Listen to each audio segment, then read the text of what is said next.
Chapter 37. And Jacob dwelt in the land wherein his father was a stranger, in the land of Canaan. Now Israel loved Joseph more than all his children, because he was the son of his old age.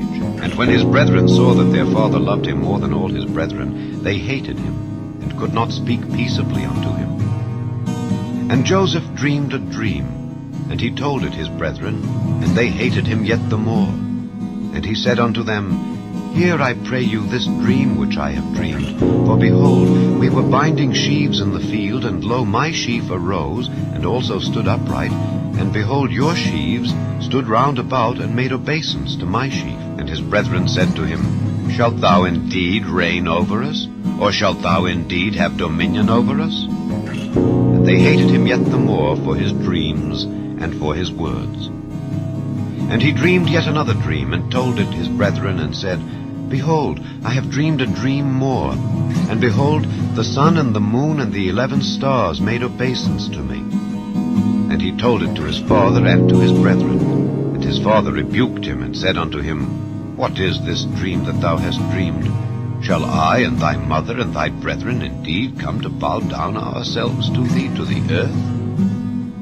And his brethren envied him, but his father observed the saying. And his brethren went to feed their father's flock in Shechem. And Israel said unto Joseph, Do not thy brethren feed the flock in Shechem? Come, and I will send thee unto them.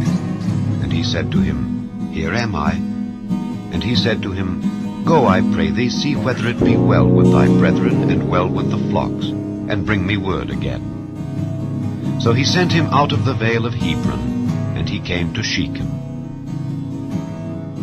And a certain man found him, and behold, he was wandering in the field. And the man asked him, saying, What seekest thou? And he said, I seek my brethren. Tell me, I pray thee, where they feed their flocks. And the man said, They are departed hence, for I heard them say, Let us go to Dothan. And Joseph went after his brethren, and found them in Dothan. And when they saw him afar off, even before he came near unto them, they conspired against him to slay him. And they said one to another, Behold, this dreamer cometh. Come now, therefore, and let us slay him, and cast him into some pit. And we will say, Some evil beast hath devoured him. And we shall see what will become of his dreams. And Reuben heard it, and he delivered him out of their hands, and said, Let us not kill him. And Reuben said unto them, Shed no blood, but cast him into this pit that is in the wilderness, and lay no hand upon him, that he might rid him out of their hands, to deliver him to his father again. And it came to pass, when Joseph was come unto his brethren, that they stripped Joseph out of his coat of many colors that was on him, and they took him and cast him into a pit. And the pit was empty, there was no water in it. And they sat down to eat bread. And they lifted up their eyes, and looked, and behold, a company of Ishmaelites came from Gilead, with their camels bearing spicery and balm and myrrh, going to carry it down to Egypt. And Judah said unto his brethren, What profit is it if we slay our brother and conceal his blood? Come, and let us sell him to the Ishmaelites, and let not our hand be upon him, for he is our brethren and our flesh. And his brethren were content. Then there passed by Midianites merchantmen, and they drew and lifted up Joseph out of the pit, and sold Joseph to the Ishmaelites for 20 pieces of silver. And they brought Joseph into Egypt.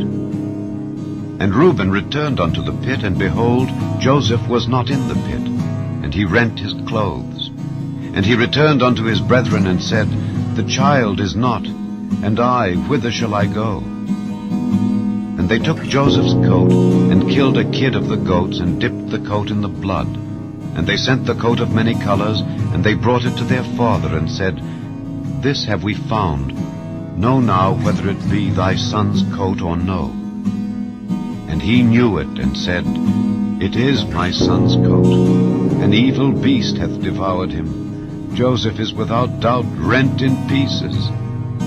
And Jacob rent his clothes, and put sackcloth upon his loins, and mourned for his son many days. And all his sons and all his daughters rose up to comfort him, but he refused to be comforted. And he said, For I will go down into the grave unto my son mourning.